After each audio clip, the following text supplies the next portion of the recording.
Olá pessoal, hoje no Falando Nisso nós vamos conversar sobre um dos personagens mais interessantes de Shingeki no Kyojin, Eren Yeager. Um personagem que foi trabalhado muito bem em todas as temporadas, tendo uma coerência desde o primeiro capítulo até o último. E hoje a gente vai falar sobre essa jornada dele e a gente vai comentar como que essas sutilezas foram culminar em toda aquela destruição que a gente viu no final de Shingeki. Eren Yeager nasceu no distrito de Shiganshina, na Muralha Maria. Filho de Carla Yeager e Grisha Yeager, ele foi uma criança comum. Ele tinha dois grandes amigos, Armin e Mikasa, a sua irmã adotiva, e os três ali tinham uma relação muito boa, onde eles passavam muito tempo da vida deles imaginando como seria fora da muralha. O Armin, ele tinha um livro que era proibido, porque ali nas muralhas onde eles viviam, toda o que era publicação muito antiga ou que falasse de coisas de fora da muralha era considerado profano, proibido. Esse livro que o Armin tinha falava sobre animais de outras espécies que ele nunca tinham visto, falava sobre o mar. Então criou-se neles um desejo muito grande de um dia descobrir o que existia fora das muralhas. Esse desejo no Eren era ainda mais forte. Isso a gente pode ver por uma lembrança que ele tem ainda do passado, de quando ele conhece a Mikasa. O pai do Eren é um médico, que ele foi junto com o Eren visitar uma família que ele atendia normalmente, e ele viu que eles haviam sido atacados. Né?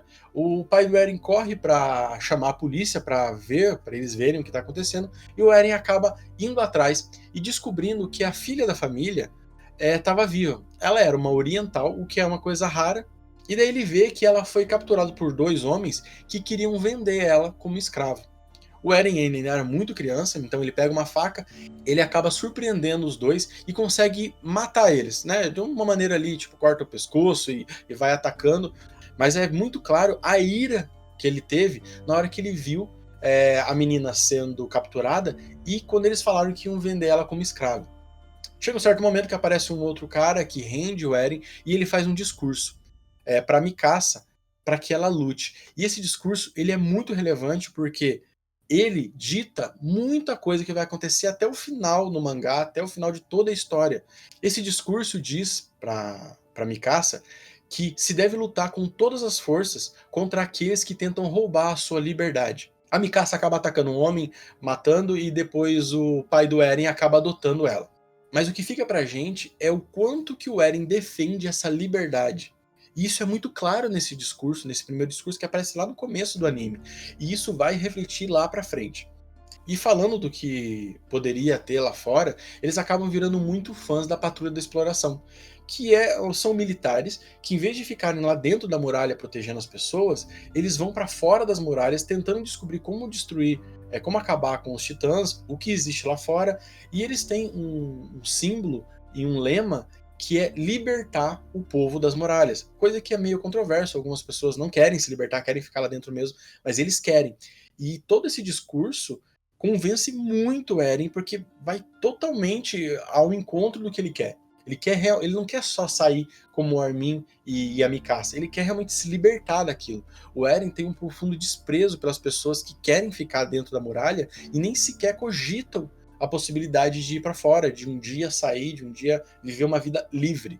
Entendeu? A maioria está acostumada ali e fala que até as muralhas é bom ficar ali dentro. Então ele decide que ele quer entrar para a Patrulha da Exploração. Ele acaba falando isso para Mikasa, acaba falando isso para a mãe dele. A mãe dele fica muito preocupada porque a patrulha é muito perigosa, né? Os titãs atacam eles com frequência, vários deles voltam mortos. É muito complicado mesmo. Isso muito bem mostrado na série. E quando fala pro pai dele, pro pai do Eren, dá uma resposta do tipo assim: como que a gente vai impedir a curiosidade humana? Né? Nesse momento, quando eu tava assistindo o anime, eu fiquei meio assim, falei, caramba, ele vai ser mais um daqueles pais que, tipo, sabe, de anime que não liga pro filho, não tá nem aí, fala uma frasinha de efeito e sai. Só que depois, quando você vê a história, você percebe que quando ele escuta isso, mesmo sabendo que é perigoso, ele entende o sentimento do Eren, porque ele já fez isso. Então, tipo, não tem como ele criticar, e ele realmente faz sentido, ele olha para ela e fala, e pensa, né? Como que eu vou impedir essa curiosidade? Não tem como. E então essa ação dele, a primeiro momento eu achei meio estranho, mas depois, cara, ela fica perfeita, perfeita mesmo. E a gente vê que ele não é um pai desleixado, não, ele realmente gosta muito da família, né? Mas depois a gente acaba chegando nesse ponto. Então, nesse mesmo dia, ele acaba brigando com a mãe, sai, e daí nós temos o ataque à muralha, onde um titã colossal aparece, abre um buraco na entrada da muralha, depois acaba entrando um outro titã menor, né? Vários titãs vão entrando, mas um em específico, blindado com uma armadura, chega e acaba abrindo os portões, fazendo com que os titãs comecem a atacar todo o povo. O Eren, no desespero, corre para a casa dele, e quando ele chega lá, a casa tá toda destruída e a mãe dele tá presa nos escombros ali. Ele e a Mikasa tentam tirar a mãe dele, mas eles não conseguem. Aparece um guarda que pega os dois e leva eles embora. E o Eren e a Mikasa veem a mãe deles sendo morta por um titã sorridente. E aquilo, obviamente, traumatiza muito o Eren. Mas não só isso. Quando as pessoas estão sendo evacuadas para a segunda muralha, toda aquela situação, o Eren entende que é o quê? É porque eles estão presos ali. Eles são oprimidos por esses titãs. E ali acentua muito mais essa coisa do Eren, tipo, prezar a liberdade de todos, não só dele, mas de todos, mais do que tudo. Então, ele cria um ódio extremo para com os titãs, ao ponto dele se tornar, tipo, realmente um psicopata quando essa questão é colocada. Os olhos dele mudam, as pessoas veem a mudança, tipo, quase que física dele ali, quando isso acontece, quando algo é referente aos titãs e quando algo é referente a se tornar livre. Então ele realmente decide entrar para a Patrulha do Reconhecimento. Ele entra nas tropas, começa a fazer o treinamento dele, tem muitas dificuldades. Nessa hora você também vê o outro lado do Eren, que ele não é só aquele cara psicopata, como às vezes acontece nos animes, sabe? Do cara ficar focado 5 anos em uma coisa só. Não, ele tem um lado bom dele, um lado que ele quer proteger os outros, tudo mais. E nesse treinamento a gente percebe uma outra faceta, que mais uma vez, ela é colocada aqui, mas é levado para toda a saga, todo o anime, todo o mangá, em que o Eren não é especial. O Eren, tipo assim, ele é um pouquinho acima da média, ele é melhor do que a média, mas ele não é nada incrível como a Mikasa ou como tantos outros, assim. E legal é que isso não muda. Tipo, ele melhora, obviamente, um pouco, mas em nenhum momento ele tem aquele poder do protagonismo, sabe? Tipo, que ele faz e acontece, que ele é o super cara, que ele é o cara fraco que se torna o grande forte. Não, ele é um pouquinho acima da média, ele compensa muito com força de vontade, mas mesmo assim, mesmo essa força de vontade, como é dito no anime, que é o dobro de qualquer um, ainda não torna ele tão bom assim, entendeu? Isso é muito bem feito. Quando eles se formam, eles acabam entrando para a patrulha, realmente, que é a mais perigosa, a maioria quer ir para ser guarda do rei, onde é bem tranquilo. E no primeiro dia, onde todo mundo ali vai ser ainda levado cada um para o seu posto, o Titã Colossal aparece. E o Titã faz a mesma coisa. Ele abre mais uma vez um portão, e só que dessa vez o Eren tá lá. E o Eren vai para cima do Titã Colossal. Ele não consegue capturar ele, mas ele começa a lidar com a mesma situação que aconteceu tantos anos atrás, em que ele perdeu a mãe. Só que quando ele tenta fazer alguma coisa, não funciona. Afinal, é Shingeki no Kyojin e as coisas não acontecem do jeito que a gente imagina. Ele é atacado por um titã, ele tem o braço arrancado, ele tem a perna arrancada e é engolido. Quando você pensa que acabou, ele acaba virando um titã. Esse momento é um momento em que a gente se sente muito personagem, porque assim como ele, a gente não entende por que ele virou titã. Ele fala, cara, não faço ideia. Mas ele começa a lutar com os outros titãs, atacar ali num modo maluco. O pessoal descobre, o Armin e a Mikasa descobrem que ele é o Titã, ele se destransforma, e eles acabam bolando um plano onde eles usariam esse poder do Eren, isso no mesmo dia, usariam o poder do Eren para fechar a muralha. O exército ali começa a proteger ele acaba fechando a muralha, e daí cria-se uma situação onde o Eren se tornou um Titã, ele não faz ideia do porquê. Só que, ao invés dele ficar com medo, ele até fica com medo, obviamente, é bem construída essa parte, nós estamos resumindo. Ele percebe que ele tem uma oportunidade de matar mais titãs. E ele fica obcecado com isso. Fala, agora com esse poder, talvez eu consiga matar todos eles. Os militares pegam ele e tentam ver o que vão fazer com ele. Ele acaba indo realmente para a patrulha da exploração, onde ele vai ser meio que treinado e vai ser vigiado pelo Levi, que é o único humano capaz de matar qualquer titã. Só que aí o Eren começa a lembrar de uns flashes que ele não lembrava antes. Do pai dele chorando e falando pra ele: olha, eu tô te dando essa chave e todas as respostas estão no nosso porão. Lembra do porão que foi, do lugar que foi invadido lá no começo do anime? Então, nesse porão ele fala que tá todas as respostas e que pro Eren vingar daqueles que fizeram isso com a mãe dele. Então, obviamente, deve ter uma relação com essa questão, o Eren pensa, e quando ele conta isso para todo mundo, e eles imaginam que realmente achar esse porão do pai do Eren é o que vai revelar tudo. Nesse período que ele passa com os militares ali na tropa da exploração, é um momento interessante onde ele começa a confiar nas pessoas e confiar na organização, mas ao mesmo tempo ele percebe que foi dado a ele um poder muito grande que ele tem que utilizar. E ele começa a entender que toda vez que ele toma uma escolha errada, muitas e muitas pessoas morrem. E cada vez vai acentuando esse ódio que ele sente pelos titãs. É descoberto que outras pessoas podem se transformar em titãs, tanto que aparece um titã fêmea, inteligente assim como ele, que possivelmente, da mesma forma que ele, é um humano que se transforma em titã. Esse titã acaba matando muita gente. O Eren acaba enfrentando ele na forma de titã e ele acaba perdendo. Eles descobrem quem é esse titã. E o pior de tudo, esse titã era uma companheira de treino do Eren, que é a Annie. A Annie se transforma no titã e por algum motivo quer destruir a humanidade. Quer capturar também o Eren. Então eles acabam se enfrentando mais uma vez, ela acaba perdendo. Só que quando eles vão capturar ela se fecha em volta de um cristal. Esse cristal, tipo, ela como se ela estivesse dormindo, e esse cristal é impenetrável. Resumindo, eles descobrem que realmente existem pessoas infiltradas que podem se transformar em titãs, que querem destruir a humanidade. Só que ela mesma, a Annie, eles não conseguem entrar em contato com ela. Né? Ela fica ali presa num lugar, mas não consegue responder nada. Então a gente vai para a segunda temporada ali, tem toda uma trama política falando sobre que o rei ali das muralhas, na verdade é um fantoche, a família real mesmo meio que não existe mais, foi assassinada, e ali são alguns políticos que colocaram um rei falso, um rei que não sabe nada no poder só para controlar. Mas o que muda pro Eren é que ele começa a ter lembranças do pai dele, e que o pai dele foi ele que matou a família real.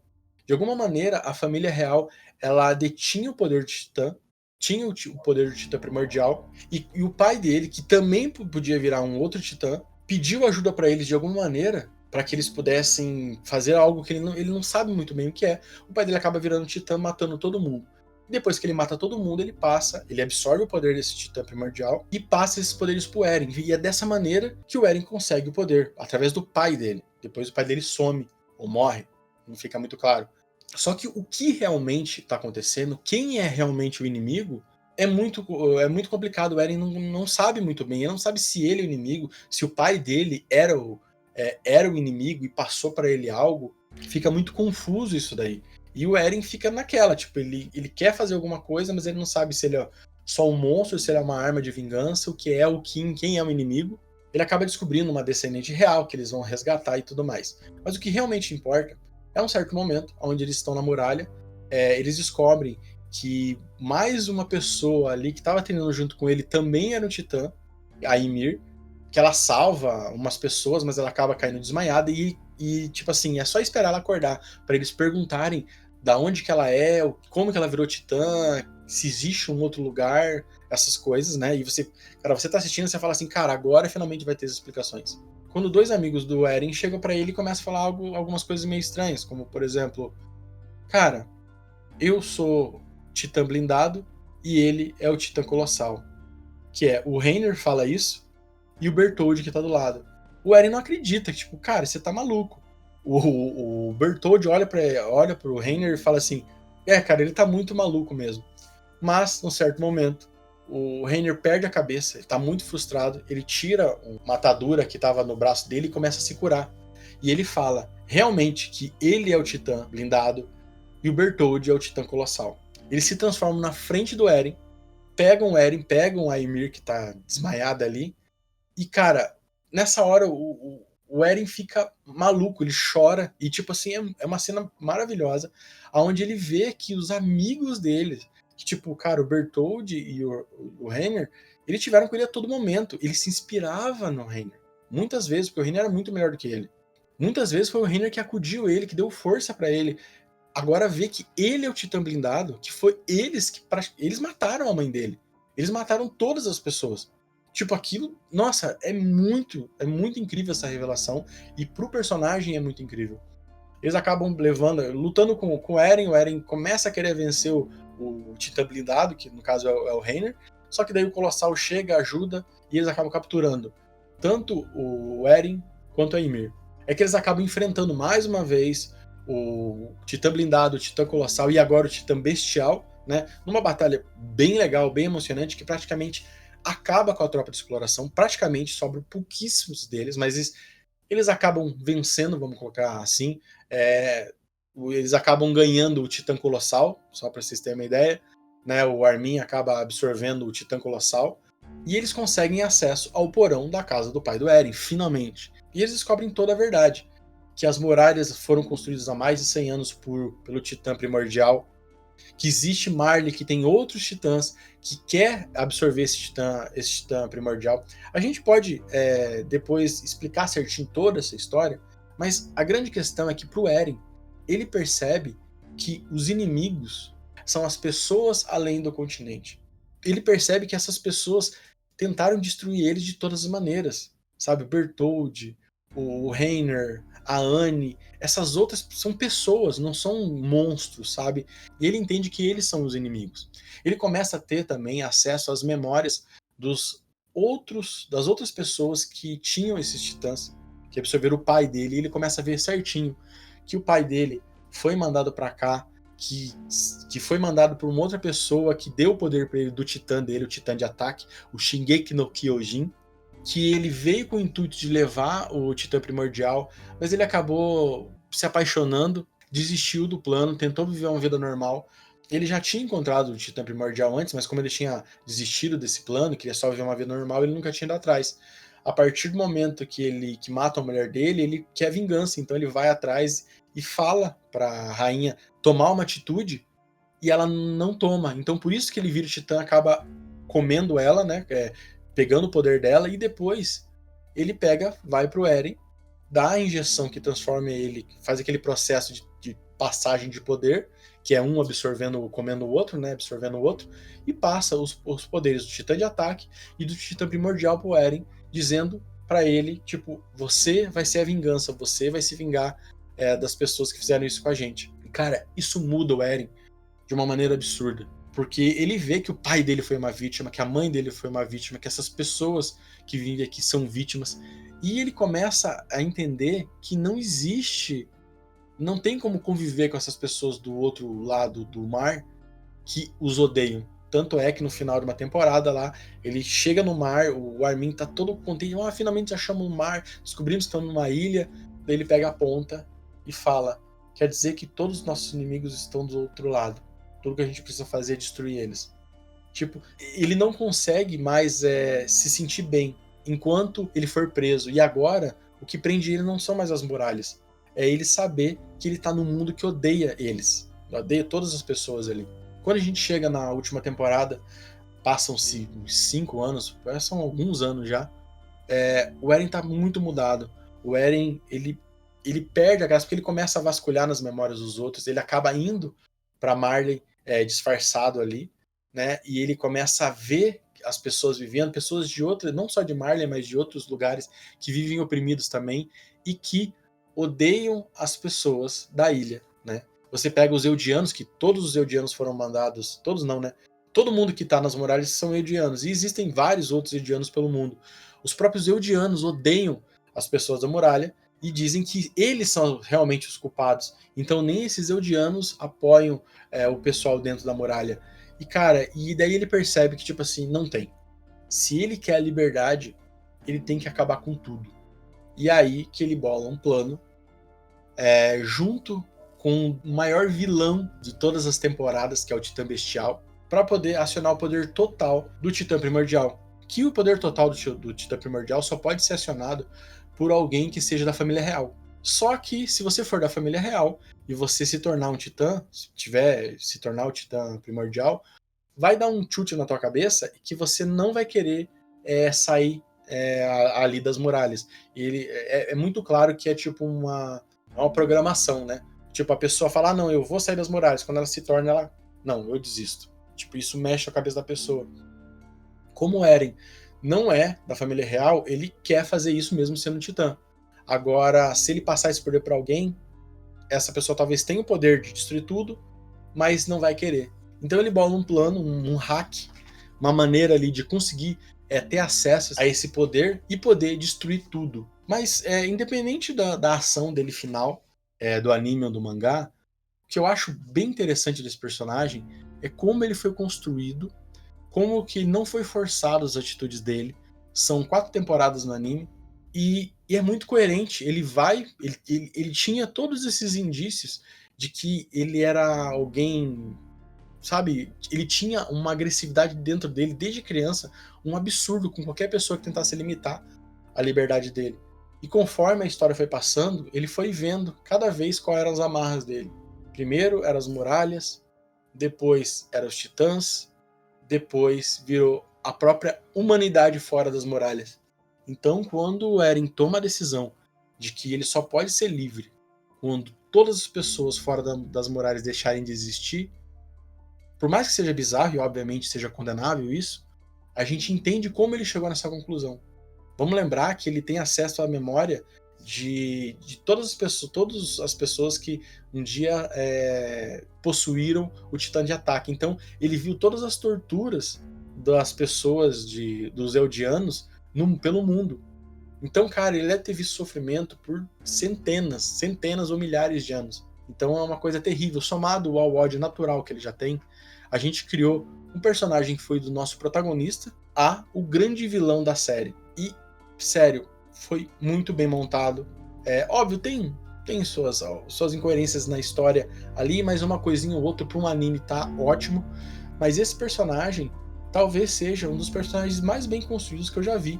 E uma das mudanças mais bem feitas, assim, porque não teve pressa e teve todos os pontos ali, como foi citado, dele passando de uma curiosidade até ele querer o próprio, quase que o fim do mundo ali.